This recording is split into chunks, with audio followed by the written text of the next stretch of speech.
Os aspirantes a meliponicultores logo no início das suas criações se veem em um importante e preocupante dilema. Afinal, qual é a melhor abelha sem ferrão para eu começar na criação? E é justamente sobre isso que eu vou te explicar nesse vídeo. Mas antes, editor, por favor, roda a vinheta. Antes de começar a falar sobre qual a melhor espécie para você começar, que tal você que ainda não está inscrito nesse vídeo? Que eu sei que alguns de vocês que assistem o nosso canal não se inscrevem nos nossos vídeos. Que tal se você clicar no botãozinho de se inscrever aí embaixo e se tornar um abelhudo membro da nossa grande colmeia de abelhudos aqui do YouTube, hein? Eu acho que vale a pena, porque a gente tem conteúdos especiais para quem está inscrito no canal. E é claro que se você se inscreve, o YouTube aconselha para você os nossos vídeos. Então acho que tá valendo a pena. Clica no botãozinho vermelhinho aí que a gente continua o vídeo. E aí, clicou? Então bora! Bom, para começar, eu quero te explicar o que a gente deve considerar para conseguir escolher uma boa espécie de abelha sem ferrão para começar na criação. A primeira coisa que você tem que avaliar é a sua região. A gente tem que lembrar que existem mais de 300 espécies de abelha sem ferrão já catalogadas no Brasil, e cada uma dessas espécies ocorre em uma região diferente do nosso país. E eu não tô falando só de bioma, tô falando de ecossistema, de bioma, de altitude, tô falando de clima, de temperatura, de umidade. Tudo isso influencia a ocorrência regional de uma espécie de abelha sem ferrão. Um exemplo claro de ocorrência regional é a Melipona capixaba, a urso do Espírito Santo ou urso preta. Essa espécie ela ocorre só em regiões de altitude do estado do Espírito Santo. Ela tem um local de ocorrência tão restrito que em breve, muito provavelmente, essa espécie vai estar extinta.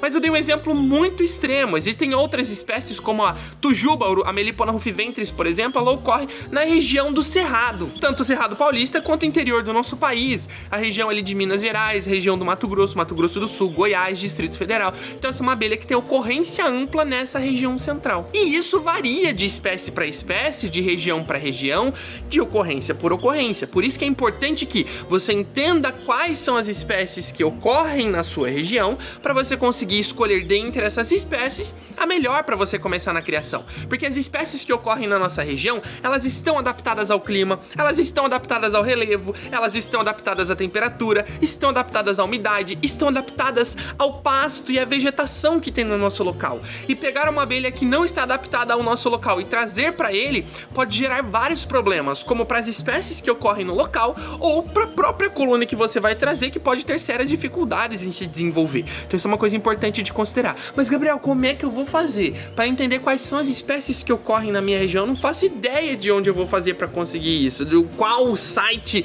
pesquisa que eu vou fazer.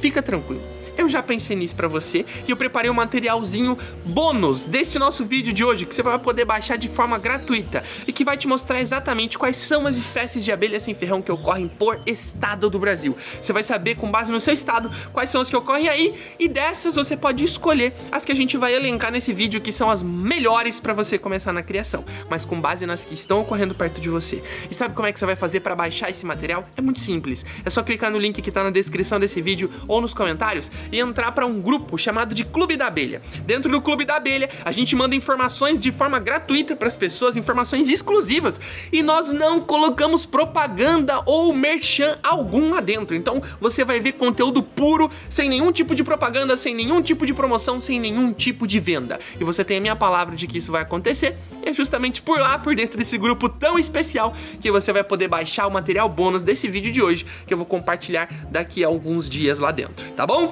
Então clica aí, entra no grupo que eu te vejo lá dentro do nosso Clube da Abelha. Entendido isso, a segunda coisa que você precisa avaliar para saber qual a melhor espécie para você começar na criação é o seu local. Se você tá em um meio urbano, se você tá em um meio rural, se você tá no meio do mato, né, um meio natural, isso tudo varia as espécies que você pode trazer para próximo de você. E existe uma explicação clara para eu estar falando sobre isso, para você avaliar esse ponto. É que tem espécies de abelha sem ferrão que não se adaptam muito bem a centros urbanos. E a gente sabe que a maioria dos criadores de abelha sem ferrão estão em centros urbanos. Dos meus mais de 3.200 alunos, 75% deles estão no meio das cidades. E eles têm resultados excelentes, justamente porque eles têm o conhecimento para saber qual espécie de abelha sem ferrão criar dentro de centros urbanos. E é por isso que a gente precisa considerar o local que você tá para escolher uma boa espécie. Porque espécies que dependem de um pasto muito específico, melíponas como por exemplo a bugia, que é essa espécie aqui, a urso amarela, que dependem de algumas plantas específicas. Se a gente mantém ela em um centro urbano que não tem a ocorrência dessas plantas, elas têm problemas no desenvolvimento. E isso acontece normalmente com espécies que não são tão generalistas e não são tão adaptativas, que são duas características que a gente tem que buscar para criar abelhas sem ferrão, estando em um centro urbano. Mas o que significa essas características, Gabriel? Espécies generalistas são espécies que nidificam, que constroem os seus ninhos em vários locais diferentes, incluindo locais em centros urbanos, como blocos de muro, né? Esses blocos de concreto que tem as compartimentos dentro, tem um espacinho, caixas de luz, caixas de correio. Tem jataí, que é uma das espécies mais generalistas que a gente tem, que nidifica, constrói seus ninhos até em escapamento de carros velhos. Então isso é um exemplo de uma espécie generalista. Se você está em centro urbano, você tem que buscar justamente essas espécies, que normalmente já estão construindo ninhos perto de você, mas você nunca deu atenção ou nunca encontrou. São essas espécies que você vai encontrar nesses locais que são as mais indicadas para você criar então em centros urbanos, pensando que elas são bem generalistas. Ser uma espécie generalista significa que ela consegue coletar alimento em uma gama de plantas gigantesca. A gente sabe que nos centros urbanos existe uma certa escassez de alimento quando a gente pensa em um meio natural, por exemplo, que tem muitas plantas. E essa escassez de alimento, ela é compensada para as espécies generalistas com espécies de plantas que são exóticas. Normalmente, essas abelhas mais generalistas, elas se adaptam a coletar alimento em um monte de planta.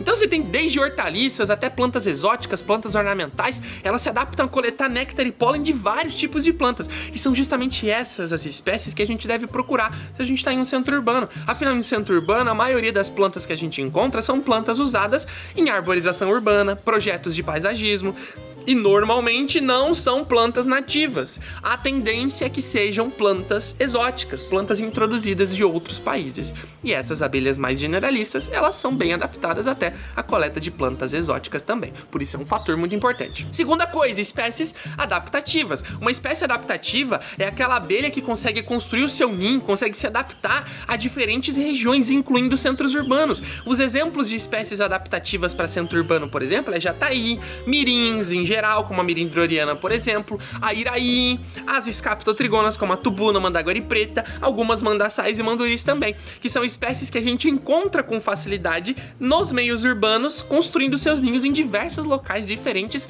até locais construídos pelo homem, como alicerce de construção, bloco de muro, caixa de luz, caixa de correio, até escapamento de carro velho, eu já vi jataí construindo ninho. Isso é um exemplo claro de abelha adaptativa. E essa, justamente, é uma característica que você também deve procurar tentando criar abelhas sem ferrão em centros urbanos. Olha, aqui vai uma dica para você encontrar as melhores abelhas aí para você criar no centro urbano que você tá.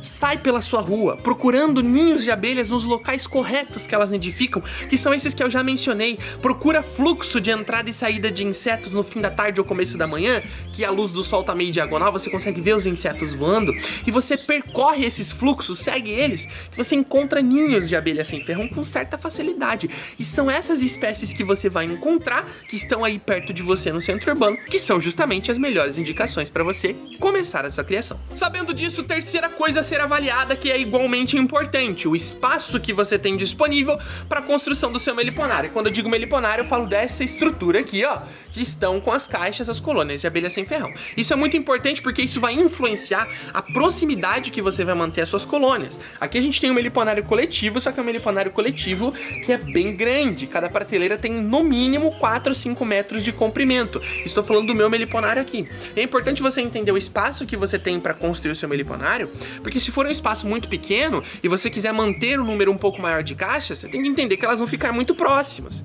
E espécies que são muito territorialistas, ou seja, que dominam muito o seu território e não gostam da proximidade de outras abelhas, elas não toleram ficar muito próximas. Então é importante você considerar isso também na hora de escolher a melhor espécie para você começar. Algumas espécies que se adaptam bem à proximidade são as melíponas, por exemplo, as escaptotrigonas, as mirins são bem tranquilas com abelhas próximas, as iraís também, só que tem espécies que não são tolerantes à proximidade de outras abelhas ou até mesmo da mesma espécie, como a jataí. A jataí até tolera de outras abelhas, mas vai colocar jataí perto de jataí sem ter conhecimento de uma hora para outra. Você vai ter um motim criado lá. A borá é um outro exemplo disso, a Tetragona clavips, é uma abelha que não tolera a proximidade de outras borás e também de outras espécies, ela tem certos receios ali. Então é importante a gente dar um espaço dela para as outras colônias. Por isso que considerar o local que você vai construir o seu meliponário é importante, porque assim você vai saber o espaço que você tem disponível para isso e com base nisso vai saber se você vai colocar muitas colônias mais próximas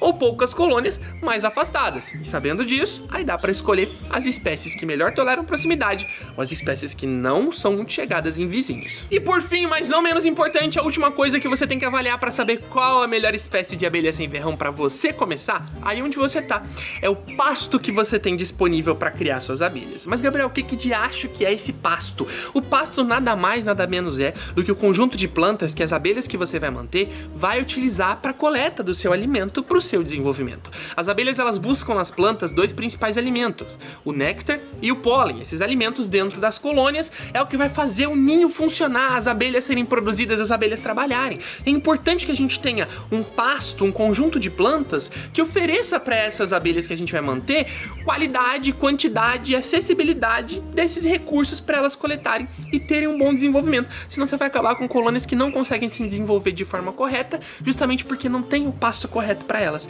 Por isso é um fator importante de ser considerado na hora de escolher uma espécie de abelha sem ferrão pra gente começar. Mas Gabriel, como é que eu vou saber avaliar o pasto que eu tenho na minha região para saber qual abelha que eu vou poder colocar? Tem um jeito muito simples de fazer isso. Existe um aplicativo na internet em que você pode visualizar a sua região e medir a distância que você tá da sua casa, por exemplo, até as fontes de pasto que tem perto de você. E eu vou explicar como fazer isso no bônus, que eu vou enviar de forma gratuita lá pro Clube da Abelha. Então clica no link que tá aí na descrição, que tá nos comentários, e entra pro Clube da Abelha para você baixar o PDF das espécies por estado e também para você poder entender como fazer a avaliação de pasto que você tem aí perto de você. Todos esses conteúdos exclusivos de quem tá dentro do Clube da Abelha. Lembrando, um grupo que você não paga nada pra estar lá dentro e um grupo que você nunca vai ver nenhum tipo de propaganda, nenhum tipo de merchan e nenhum tipo de venda. Só conteúdo de valor e de forma gratuita. Então clica aí e entra lá. Mas eu já adianto aqui que se você não tem uma quantidade muito grande de plantas perto de você para oferecer alimento para suas abelhas, existem algumas indicações de espécies que você pode manter para aproveitar melhor esse pasto, que são justamente as espécies que a gente comentou, que são generalistas, que coletam alimento em uma gama de plantas muito grande.